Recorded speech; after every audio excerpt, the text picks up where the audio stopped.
જીવ ખતરામાં છે. એટલે જ ચર્ચા કરવા માટે સ્નેહલભાઈ જોશી, ભારતીય જનતા પક્ષના પ્રવક્તા નેતા, નિશાંતભાઈ રાવલ, કોંગ્રેસના પ્રવક્તા નેતા. નિશાંતભાઈ, આપના વિસ્તાર પૂરતી વાત કરેલું, વડોદરા શહેર વિસ્તાર પૂરતી વાત કરેલું, જે સ્થિતિ છે ઢોરની, રઝળતા ઢોરની, એમાં વધારો થયો છે, ઘટાડો થયો છે?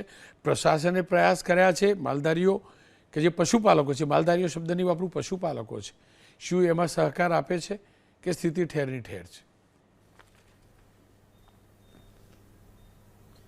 રોનકભાઈ, આપે જે ગંભીર વિષય આજે ઉપાડ્યો છે કે લોકોના જીવ, હું તમને એક ટેકનિકલ વાત કરવા માંગીશ. આ સંવિધાનમાં આ લોકોના જીવ અને તમારો જે વિષય છે એની કનેક્ટિવિટી ડાયરેક્ટલી છે.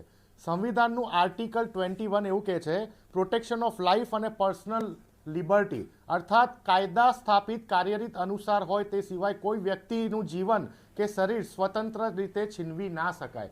કોઈ પણ પ્રાણી, કોઈ પણ થર્ડ પાર્ટી, કોઈ પણ વ્યક્તિને કોઈ પણ બીજા વ્યક્તિનો જીવ લેવાનો અધિકાર ના હોય એ શક્ય નથી. અને એટલે જ તમે જોયું હતું કે સુરતમાં 2022માં એક વ્યક્તિનું મૃત્યુ થયા પછી હાઈકોર્ટે સંજ્ઞાન લીધું અને હાઈકોર્ટે રાતોરાત કીધું કે એક દિવસની અંદર આ રખડતા ઢોરની સમસ્યાઓનું નિવારણ આવવું જોઈએ અને રખડતા ઢોરના કારણે કોઈ પણ વ્યક્તિનો જીવ ના જવો જોઈએ. તેમ છતાં તમે જો કે આ ઘટનાઓ દિવસે દિવસે વધતી જાય છે, અટકતી નથી. એમાં રખડતા ઢોર હોય કે પ્રાણી હોય, આ સમસ્યા વિકરાળ બનતી જાય છે. તમને જાણીને શોક લાગશે રોનકભાઈ કે આખા ભારત દેશમાં રખડતા ઢોર અને એના કારણે થતી સમસ્યાઓના કારણે, એક્સિડન્ટના કારણે થતી મોતોના કારણે ગુજરાત રાજ્ય 7મા નંબર ઉપર આવી ગયું. રોનકભાઈ, આપણે ગૌપાલકોની વાત કરીએ છીએ, વાત સાચી, પરંતુ ગૌચરોની જમીનો ઝોન ફેર કરીને જે રીતે માનીતા બિલ્ડરોને આપી દેવામાં આવી છે, એના પર દબાણો થઈ ગયા છે, એમની પાસે પૂરતી જમીન નથી. અને સમસ્યાનું નિવારણ કોઈ રોકેટ સાયન્સ નથી. મારે ગુજરાતની બહાર કોઈ વાત નથી કરવી. એક સામાન્ય એક્ઝામ્પલ આપવું છે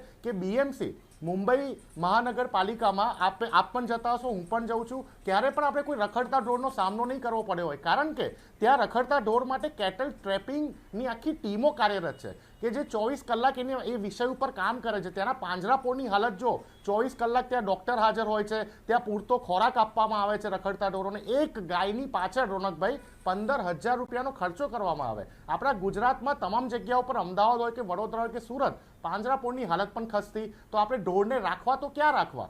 સાથે સાથે તમે જો કે વન્ય પ્રાણીઓની આપણે વાત કરીએ, બિલકુલ મને ગર્વ છે કે એશિયાટિક લાયન્સની સંખ્યા આપણા ગુજરાતમાં વધી રહી છે, ગર્વ છે મને. પર વન્યજીવોનું સંરક્ષણ થવું જોઈએ એ પણ વાત સુનિશ્ચિત. પણ સાથે સાથે આસપાસના જે ગામો અને જે રીતે જંગલોની જમીન પણ ઝોન ફેર કરીને ત્યાં અલગ અલગ વિકાસના નામે એનું ડેવલપમેન્ટ થયું છે, ત્યારે ગામડા અને જંગલોની વચ્ચે હવે જગ્યા નથી બચી. અને ત્યાં જે રીતે સિંહ અને દીપડાઓનો હવે આતંકી હુમલા થવાની શરૂઆત થઈ છે.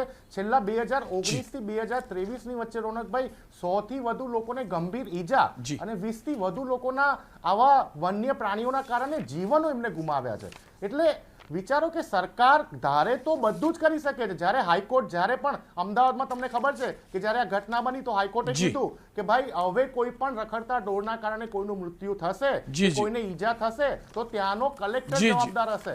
24 કલાકમાં કાર્ય જોવા મળે, પણ એ કાર્ય 24-48 કલાક પછી બંધ થઈ જાય છે રોનકભાઈ. અને એટલે આ વિષય ઉપર આપણે વારેવાર ચર્ચા કરવું પડે છે. અને રોનકભાઈ, છેલ્લી એક વાત કહી દઉં, આ આપણા ગુજરાતમાં હું એક એક્ઝામ્પલ આપી દઉં. આપણા ગુજરાતમાં કોઈ પણ આમ આદમી કે અથવા તો કોઈ વિદ્યાર્થી પોતાના કામ ધંધો, વ્યાપાર અથવા શિક્ષણ માટે બહાર મોપેડ લઈને નીકળે છે ને, તો એને 3 અલગ અલગ મોતનો સામનો કરવો પડે છે. પહેલા તો ખાડા અને ભૂવા, જો એનાથી કદાચ બચી જાય તો ઇલીગલ સમયમાં પેલા ડમ્પર જે યમરાજ બનીને આવતા હોય છે એનાથી મૃત્યુ થાય, જો એનાથી બચી જાય તો રખડતા ઢોરના કારણે મૃત્યુ થાય. એટલે આપણો ગુજરાત ઘરની બહાર નીકળે એમાં ઉપર આવી ગયો, તમે પણ આવી ગયા. આપણે 3 અલગ અલગ જંગ લડી રહ્યા છીએ. નિશાંતભાઈ, આપનો ખૂબ ખૂબ આભાર. ખેર